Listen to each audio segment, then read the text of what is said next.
From the Richmond Journalism Teaching Studio at the University of Illinois campus, UI7 News, your U of I news source.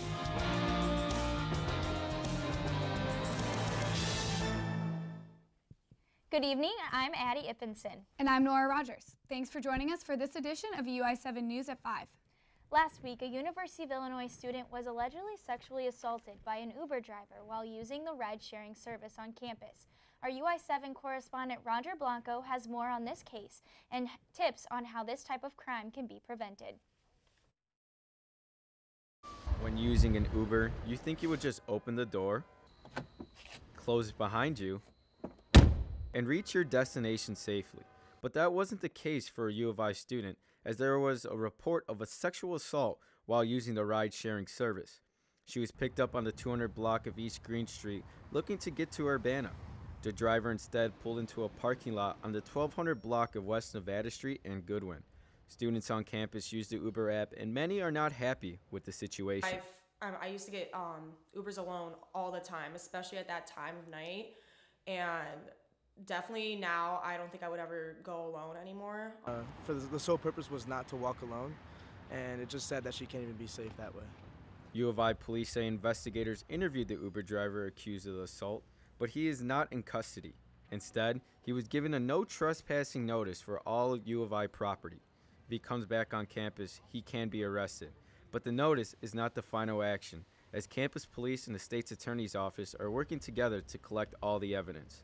Since 2014, Uber and Lyft have had more than 100 drivers accused of sexual assault. But this is the first time it has happened on campus. There are ways that may prevent this from happening. Communication Director of U of I Police, Patrick Wade, says students should travel in groups and, most importantly, trust your judgment. Anytime the situation makes you feel uncomfortable or makes you feel unsafe, trust that instinct. The driver has been removed from the ride-sharing service, but at the end of the day, Wade believes this is still a safe campus. These types of cases are complex. It can take weeks or months to complete an investigation, which is one of the reasons why the driver is not in custody, just in case you were wondering. But the evidence will be reviewed to decide a final verdict. The University of Illinois tries to help by offering resources whenever you need help. You can dial 911 for emergencies, MTD Safe Rides at 217-265-7433 as an option to Uber on campus, and Safe Walks, as it's a program that uses trained student patrols who will walk you home when you are alone. You can reach them at 217-333-1216. For more information, visit wecare.illinois.edu. Back to you. The trial for Jamal Khashoggi's body is going cold. A spokesman for Turkey's President Erdogan says it's a matter of honor they continue their investigation. As CNN's Nick Robertson reports. The trail for Jamal Khashoggi's body is going cold. Video released to Turkish media over the weekend reveals the hours before his death. This as Saudi officials offer their first accounting of events.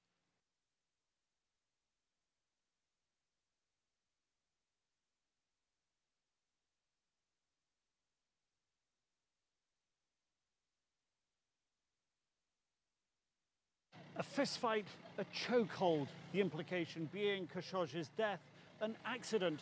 In Riyadh, 18 people arrested. But there are still holes in the Saudi narrative. Not least, they say they're cooperating with Turkish investigators. But still, Khashoggi's body is missing. Where some of these consular vehicles went in the hours after Khashoggi's disappearance, still a mystery. Saudi leaks say his body given to a local collaborator. Forests and farms outside Istanbul have been at the centre of rumours his body may have been dumped there. But as yet, no evidence. On Saturday, Turkish investigators questioned consulate employees, including the Consul General's driver. But still no body. His friends demanding its return. Give him back so that we can raise his funeral. Let the whole world watch Jamal Khashoggi's farewell, who was killed in a dark room with horrific details, and whose body is tried to be hidden. President Trump asking too.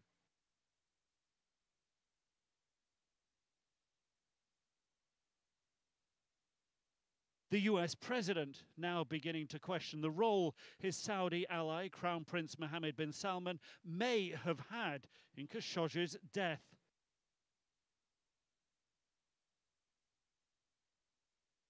A spokesman for Turkey's President Erdogan says it's a matter of honor that they continue their investigation. The discovery of Khashoggi's body would help investigators and may shed some light on the role of one of the suspects, a top Saudi forensics expert. Nick Robertson, CNN, Istanbul, Turkey. CIA Director Gina Haspel is heading to Turkey to look into the death and disappearance.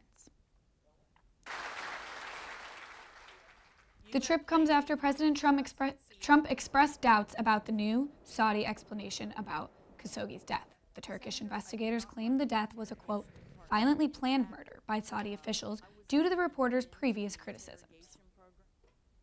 Joining us now is UI7's weather correspondent, Andrea Flores. Andreas, give us a sneak peek of that weather outside. Well, if you've headed outside today, it looks super nice out there for the 3-day forecast this week. Tomorrow you'll be topping out 57 degrees, real similar like today with sunny skies, 54 and cloudy on Thursday, and then later this week, 52 and rainy for Friday. So a little bit of everything coming up.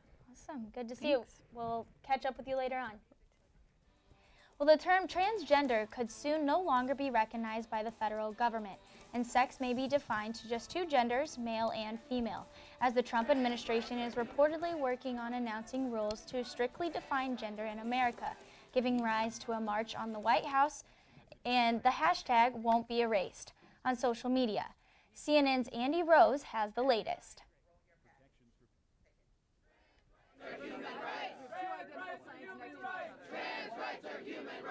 We will not be erased. That's the message protesters chanted as they marched outside the White House. People are scared and they are angry. Protections for people who identify as transgender put in place by the Obama administration may be rolled back by President Trump, according to a report by the New York Times. They have a lot of different things happening with respect to transgender right now. You know that as well as I do, and we're looking at it very seriously. The government is considering defining someone's sex as solely male or female, a biological and unchangeable condition determined by genitalia at birth, according to the Times. Any chance to change or dispute that would have to be clarified using genetic testing, regardless of how someone may choose to identify. An estimated 1.4 million people identify as transgender in America. President Trump says his administration is still looking at the way the government recognizes the gender of trans people. I'm protecting everybody. You know what I'm doing? I'm protecting everybody. I want to protect our country. Tell me what you want, what you really want. Justice! But the people who say they are threatened by this don't believe that the White House has their best interests at heart. We are here. We are part of America. We always have been, and we always will be. I'm Andy Rose reporting. Coming up next on UI7 News. Elections are just right around the corner, which means we have plenty of debate coverage. And later, some Halloween pets that just might be a little more sweet than spooky.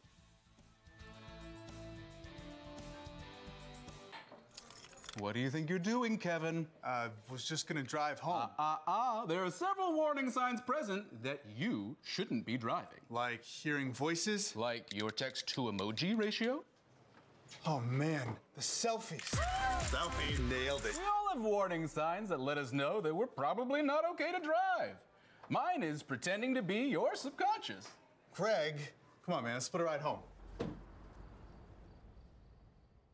Patriotism. It inspires passionate debate, and it's worn like a badge of honor with good reason, because it means love and devotion for one's country. But what really makes up this country of ours? It's the people. To love America is to love all Americans. This year, patriotism shouldn't just be about pride of country. It should be about love. Love beyond age, sexuality, disability, race, religion, and other labels. Because love has no labels. Welcome back to UI7 News. Well, election season is in full swing with midterms right around the corner. I took some time to see what's going on between Rodney Davis and his challenger, Betsy Dirksen-Londrigan. two candidates with one mission: represent Illinois' 13th Congressional District. Republican incumbent Rodney Davis and Democratic challenger Betsy Dirksen-Londrigan squared off in a debate discussing many pressing issues, including the economy. The last time we had 3.7% unemployment was 1969. Agriculture. And now our farmers are worried about if they're going to have markets to sell to down the road. And the confirmation of Justice Kavanaugh. I believe Brett Kavanaugh was given 6 FBI background checks. We need to set the precedent of believing survivors. And while there were a variety of topics discussed tonight, one in particular got the candidates and students interested in the debate. I want to make sure that we fix the ACA first, and then what I would love to see us do is to have a public option of Medicare for rural and smaller communities and for small business owners. The plan that many Democrats, including my opponent, have said would be universal coverage has been shown to cost $32 trillion over the next 10 years. Both candidates have had personal experiences with the healthcare system, but a University of Illinois student who is a cancer survivor himself says he knows who he is voting for. And when I came in here and sat down, Rodney Davis came up to me and he shook my hand. He wanted to get to know me. He wanted to talk to me. I think that person who wants to know me wants to be able to help me too. So. Until November 6th, the candidates will continue to debate these issues as voters all around the country prepare for the big day. The election is coming up in a few short weeks, and if you don't plan on changing your mind, you might just save yourself some time by voting right now.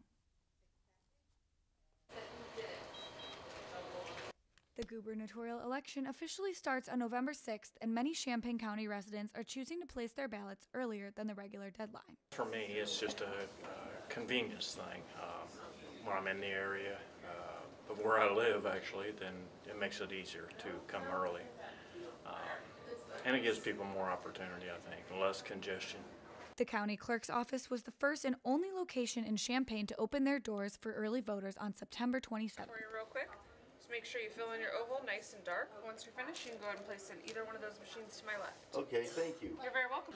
They'll come in, we'll ask them for their name and address, we'll verify that their name and address is up to date in our system. We'll ask them to sign in what's called a signature pad where voters sign for their ballot. We'll verify that the signature they sign matches what's on file.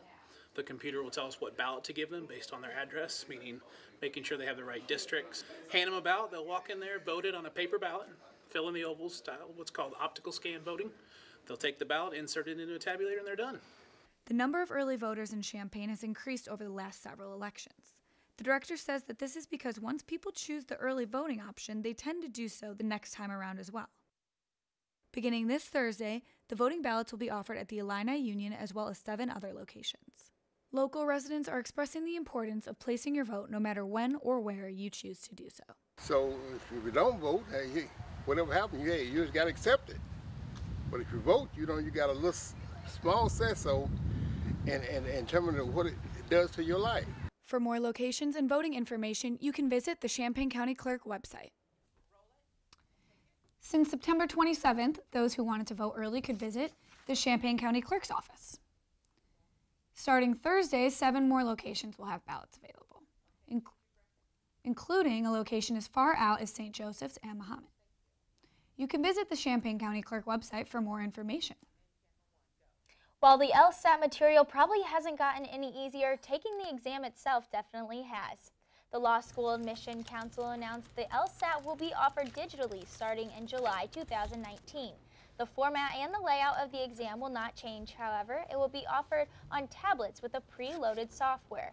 Media law professor Benjamin Holden says there is a positive to the digital option. The biggest advantage is, as I said, you get better, more accurate information more quickly. And if there's a school that has a median 160 and you go in and you get a 153 or 154, you know instantly that maybe that's not the school for you. Not only will scoring be more convenient, but there is no need for materials, proctors, or even a facility. The convenience of the digital exam hopefully takes a little stress off the students. And since politics are such a huge part of our country, young artists are taking a political stance. One in particular is using his concerts to get people registered to vote. Singer and songwriter Troye Sivan collaborated with Ariana Grande, performed on Saturday Night Live, acted as a young Wolverine in X-Men, and performed with Taylor Swift. Sivan is using his millions of social media followers to his advantage. CNN's Lydia Kincaid sat down to talk with Sivan about the importance of voting. Why is it important for you that young people come out to register to vote? I see the youth of today as incredibly fired up and have this crazy hunger for knowledge and for change. Typically, young people do not sign up to vote in the midterm elections. So Sivan thought his concerts would be an excellent opportunity to round up people who are interested. Volunteer leaders take charge before and after the concert to sign up voters, and on average, they sign up about 30 to 100 voters every show. Sivan wants young voters' voices to be heard, and this is a step in the right direction. Headcount organizations started registering young voters and concerts, and since their launching, they have signed up 470,000 voters. After the next break, one of our UI7 contributors has a career outside of journalism. Stay tuned to find out who it is and what they do.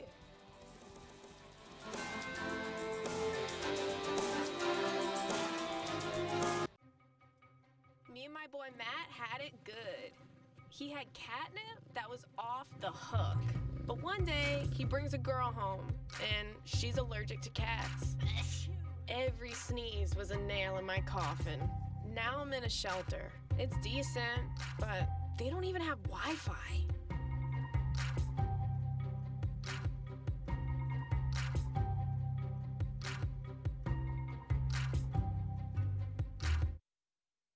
Patriotism.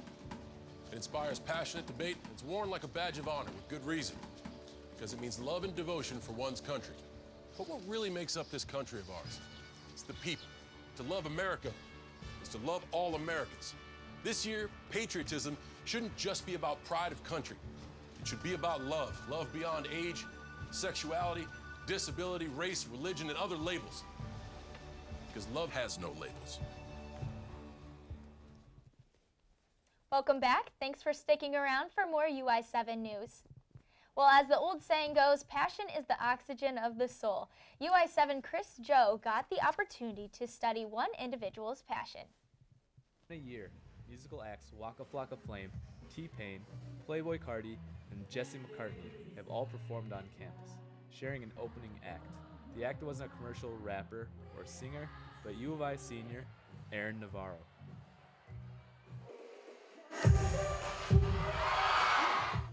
Navarro DJ'd house parties for Star Course, a student-run concert promotion organization. There, they discovered and approached him to open for Waka Flocka Flame, where Navarro said the opening started.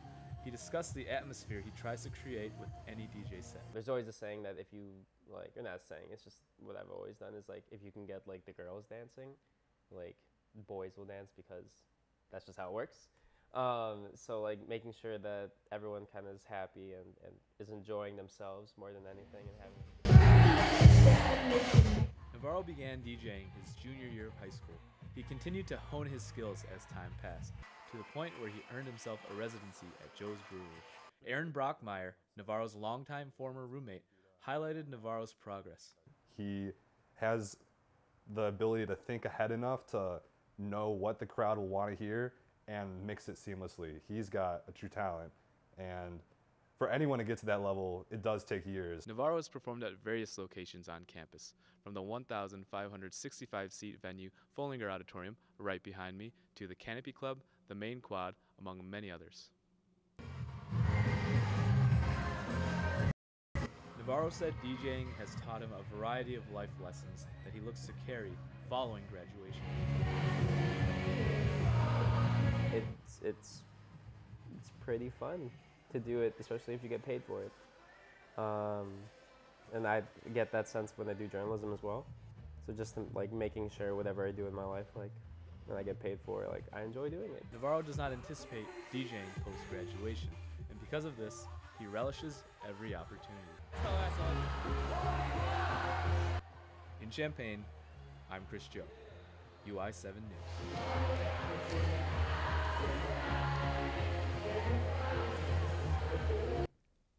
And Navarro is actually a part of the UI7 news team and will be producing our Thursday edition of the show coming up later this week. Halloween is around the corner, so it's almost time to get spooky. Some Champaign-Urbana residents are already in the spirit. Furry friends were able to show off their style during the pet parade and costume contest hosted by the Champaign Library. Owners and their pets walked around the city block and came back so that winners could be announced. The categories were Best Literary Costume, Spookiest Costume, Best Pet, and Owner Costume Combo. Our first prize goes to number 1, Ethan and Knox, for this amazing hot dog costume. I love my doggy this much because this dog is 10. Soon to be 11-year-old Knox and his proud owner, Ethan, went home happy after winning the food he loves, hot dogs.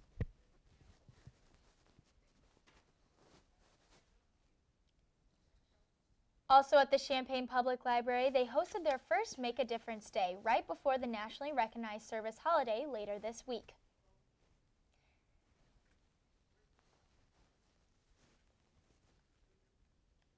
To kick off their new service project tradition, the Champaign Public Library dedicated their Monday to making life a little bit cozier by making blankets. Volunteers of all ages stopped by the library today to create these fun blankets. These will be donated to Courage Connection and Cunningham Children's Home, 2 local organizations that help victims of domestic violence and other trauma. Monday's 12-hour-long event's goal was to make 50 blankets with materials donated by local stores. Great news, they were successful. The Champaign Public Library hopes this event will be the first of many Making a Difference Day service events in the future. Well, those blankets would have been really nice over this past weekend because it was far from warm. We're joined by UI7's weather, Andrea Flores, to give us an update. Well, good evening, everybody. Today has been great, super warm, and tomorrow will be no different. We've been seeing some wonderful fall weather for the last couple of days. Here is a beautiful shot at Armory and 6. Another gorgeous autumn day today at 56 degrees right now. If you step outside, you'll find sunny skies set at 6:01 tonight. And now taking a look at our current local temperatures here in East Central Illinois, we're all generally on the same page in the mid-50s, including Rantoul, Springfield. As for temperatures across the Midwest, it looks like our friends up north are hanging out in the 50s, like Chicago at 50 even, and Des Moines at 54. But further south, they're flirting with low to mid-60s, which sounds real nice to me right about now. Moving on to temperatures across the country, we've got temperatures all across the board. Some cities I'd love to be in right now include Phoenix and Miami, both in the 80s. Up in the Northeast, they're seeing some rain and seasonable fall temperatures, like Boston at 54. Looking back at Chambana tonight, our low will get close to below freezing at 32 degrees with clear skies and light north-northwest winds. Just an overall chilly evening for you. Tomorrow you can look forward to another gorgeous fall day, topping out at 57 degrees with sunny skies and light winds. So you'll be all set with a light jacket and a warm cup of coffee. As for the rest of the week, that typical fall weather is here to stay, with our highs ranging from low to mid-50s. Our overnight lows will stay cool, hovering in the mid to high 30s and low 40s. If you have any outdoor weekend plans, be sure to keep your umbrellas and rain boots handy. Some morning showers are expected Friday, and Sunday has a 50% chance of rain all day to round out your weekend. Well, looks pretty good to me. Thank you for that update. Looks like a nice weekend too. You know, I think that's the first thing we always look at is what's the weekend going to look like. So it looks pretty nice. Definitely. Yeah. It's been pretty good for end of October. I can't complain. Yes. And sports correspondent Chris Joe is joining us now to let you know what is coming up after the break. Chris? Yeah, Nora, so we have a lot of exciting things coming up in sports. Today we're going to preview Game 1 of the World Series, so expect that coming up after the break. Oh, yeah.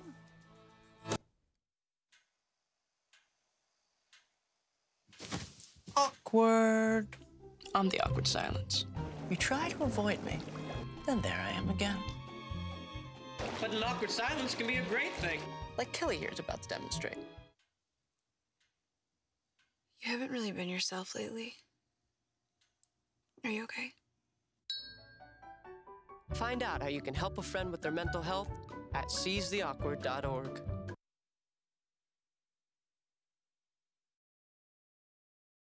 Start our look at sports with some baseball. Dodgers ace Clayton Kershaw is clearly amped as he was last seen warming up at Fenway on Sunday evening. This marks Kershaw's first start in Fenway in his illustrious 11-year career. The Red Sox counter with Chris Sale in 3 postseason starts. Sale sports a 3.48 ERA. Dodgers manager Dave Roberts spoke about being the underdog in the series.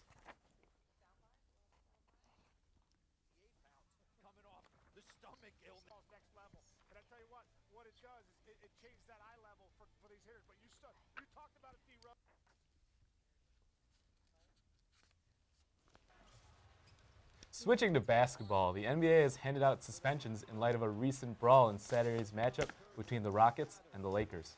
Players from both sides got into a confrontation. Lakers players Rajon Rondo and Brandon Ingram received 3 and 4 game suspensions, respectively. Rondo was suspended for throwing punches and spitting at Rockets guard Chris Paul, who was punished for 2 games for poking Rondo's face and throwing punches. Ingram said yesterday he expected a longer suspension.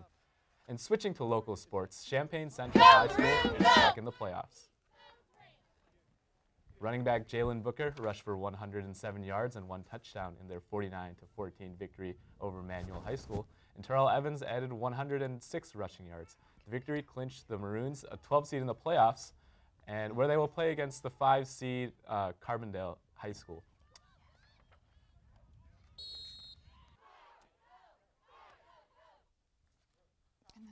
Yeah, and that's the look. Yeah, that's the look for sports. A lot of exciting things clearly on the docket. It sure looks like it. Thanks, Chris. Keeping up with the theme of youthful energy for some people, in St. Joseph, Michigan, a blast from the past was just what they needed to brighten their week. Former students of Brown Elementary School dug up a time capsule filled with memories from 1998. More than anything, it offered the chance for teachers to reunite with old students and see what they had become. The styrofoam box contained mementos true to the era: Pokemon, Furby, old dreams, and some ideas about the future. Well, speaking of time, the clock would definitely stand still if someone won the 1.6 billion mega lottery we're talking about right now. Tonight's drawing is causing a frenzy across the country, and it seems like everyone is trying their luck for the world's largest lottery prize. Along with the Mega Million ticket, there's also the Powerball lottery, which is at $620 million. Unfortunately, your chances of winning the lottery tonight are kind of slim. The odds are stacked 1 in 302 million. For Mega Millions drawing, according to the CBS, there's a 25% chance there will be no winner tonight. Only time will tell, though, if someone takes these riches home. Are you guys going to buy a lottery ticket? I was kind of considering it. Gonna have to now. It's 1.6 billion, Yeah, right? What do I have to lose? What are you out? I definitely think I might consider it. I've never really bought a lottery ticket before, but this is something now that that's you mention it, getting I don't think I have either. I have, but I've never been lucky enough to win anything in my life. Yeah. So. I've only done those scratch-offs, only got $1 or $2 at the gas station, so.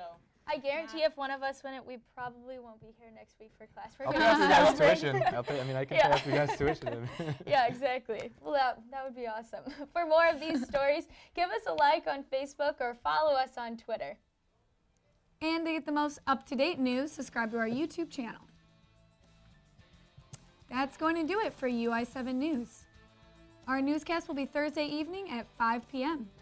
From all of us here at UI7, thank you for joining us, and we will see you next time for more news you can use. Have a good night, Illini.